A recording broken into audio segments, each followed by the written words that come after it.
আসসালামু আলাইকুম। সবাই কেমন আছেন? আশা করি সবাই ভালো আছেন। আলহামদুলিল্লাহ আমিও ভালো আছি। আজকে রান্না করব, তার জন্য সব কিছু রেডি করে নিয়েছি। প্লেটে আমি প্রথমে নিয়ে নিয়েছি হলুদ গুঁড়ো, মরিচ গুঁড়ো, পেঁয়াজ কুচি, রসুন কুচি এবং পরিমাণ মতো লবণ। আর এই জায়গায় আমি প্রথমে পানিগুলো গরম করে নিয়েছি ভালো করে।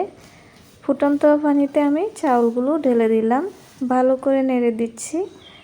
চাউলগুলো ভালো মতো ফুটলে তারপরে আমি মার গালবো। এখন হয়নি, অনেকক্ষণ সময় লাগবে, অল্প আছে হবে।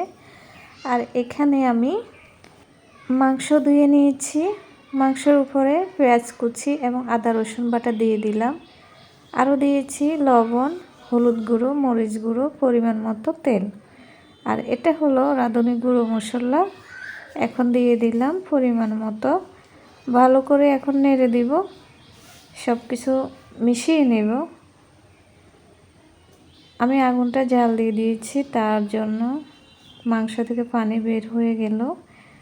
এই পানিতেই মাংসটা কষানো হয়ে যাবে ভালো করে। তার জন্য কিছুক্ষণ অল্প আছে, আমি ঢাকনা দিয়ে জাল দিয়ে নেব। আর এখানে দিয়ে দিলাম লং, দারচিনি এবং এলাচ। এখন তরকারিটা আমি ঢেকে দিব আবারও কিছুক্ষণের জন্য। তরকারি যত কষানো হবে তত খেতে মজা হবে। কষানো শেষ, ঢাকনাটা উঠিয়ে নিয়েছি।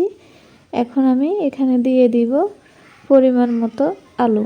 তরকারিতে আলু না দিলে খেতে ভালো লাগে না। আমি আলুগুলো গোল গোল করে কেটে নিয়েছি। অনেকগুলো আলু দিলাম। সবাই আলু খেতে পছন্দ করে, মাংসের চাইতে আলুই বেশি পছন্দ, তাই জন্য বেশি করে আলু দিলাম। এখন আবারও আমি ভালো করে নেড়ে কিছুক্ষণ ঢেকে রাখবো। তরকারির ঢাকনা দিয়ে রান্না করতে হবে, তাহলে তরকারির ঘ্রাণটা খুবই ভালো আসে। আর বাহিরে অন্ধকার হয়ে আসতেছে, বৃষ্টি আসবে। বাহিরে প্রচুর বাতাস আসতেছে, চুলার আগুনও জ্বলতেছে না ঠিক মতো।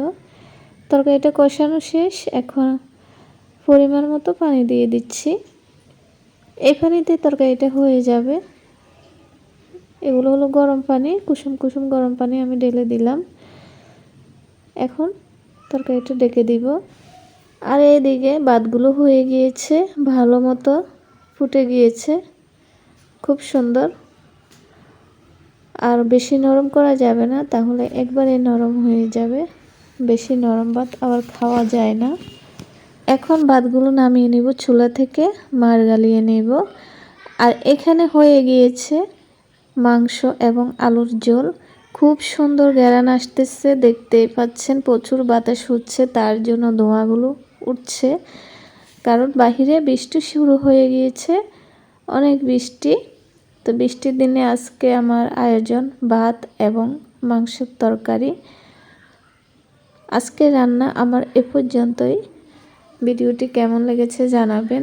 আমার ভিডিওটি ভালো লাগলে পাশে থাকবেন। আসসালামু আলাইকুম।